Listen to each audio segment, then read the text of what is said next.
할렐루야. 네, 맥주 감사절입니다. 맥주 감사절에 대해서 여러분도 잘 알고 계시나요?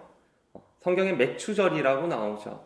오늘은 그거에 대해서 한번 좀 살펴볼게요.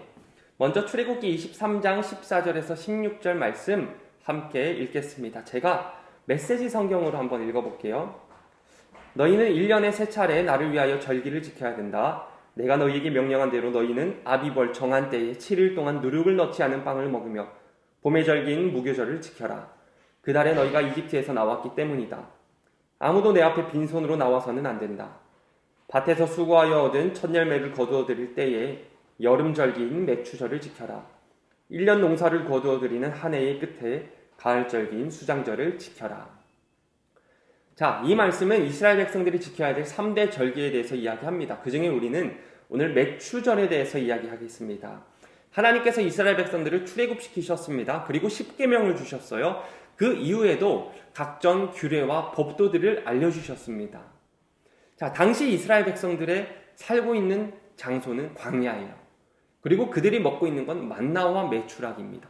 광야에 살면서 만나와 메추라기를 먹는 이스라엘 백성들에게 하나님께서 말씀하시는데 너희가 밭에서 구하여 얻은 첫 열매를 거두어 드릴 때에 여름절기인 맥추절을 지켜라 라고 말씀하셨습니다.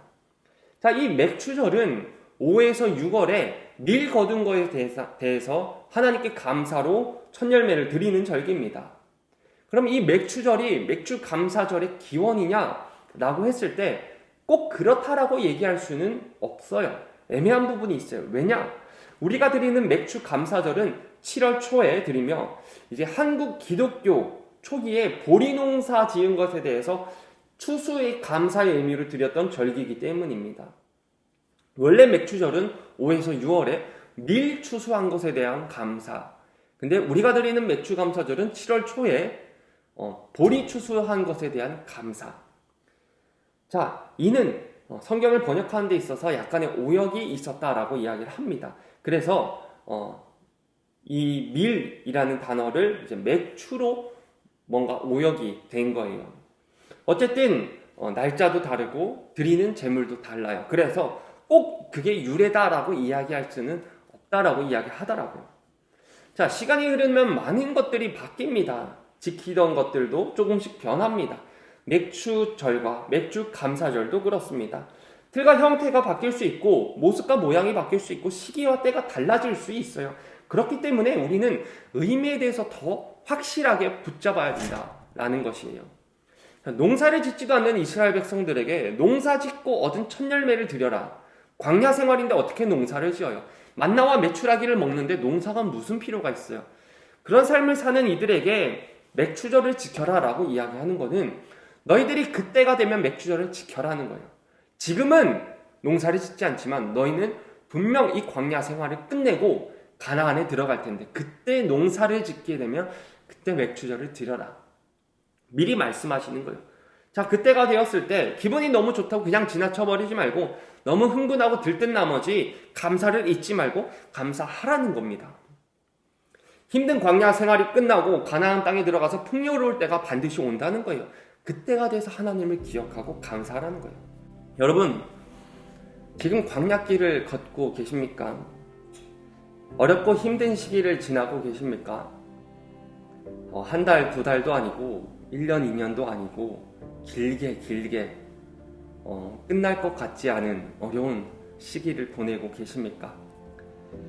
너무 고생 많으십니다. 근데 우리가 몇 가지 기억할 게 있습니다. 광야 생활 중에 은혜가 더 크다는 것입니다. 여러분, 힘든 광야 생활을 걷고 있더라도 분명 여러분에게 주시는 하나님의 만나와 메추라기가 있습니다. 그것은 사람마다 다르겠지만 여러분에게도 주시는, 여러분이 거저받을 수 있는 은혜들이 여러분 삶 속에 있다라는 것입니다. 여러분이 받고 있는 만나와 메추라기는 무엇입니까? 여러분이 하나님께 거저받고 있는 은혜는 무엇입니까? 우리 이 맥추감사절 때 그 받은 것, 거저받은 은혜에 대해서 감사드리는 절기로 보냈으면 좋겠습니다. 그리고 또 광야 생활, 그 어려운 생활도 곧 끝날 것입니다. 가나안 땅에 들어갈 것입니다. 풍요롭게 될 것이고 회복될 것입니다. 다시 일어날 수 있을 것입니다. 여러분, 고난이 축복이 될 때가 오고 상처가 간증될 때가 분명히 옵니다. 그때는 반드시 옵니다. 그때 잊지 말고 감사를 드리는 저와 여러분 됐으면 좋겠습니다. 우리 이 맥주 감사절 때 여러분이 받고 있는 만나와 메추라기, 거저받은 그 은혜에 대해서 기억하고 감사했으면 좋겠습니다. 또한 앞으로 다가올 회복과 앞으로 다가올 그런 풍요로움에 대해서 기대하면서 미리 감사를 드려보는 건 어떨까요?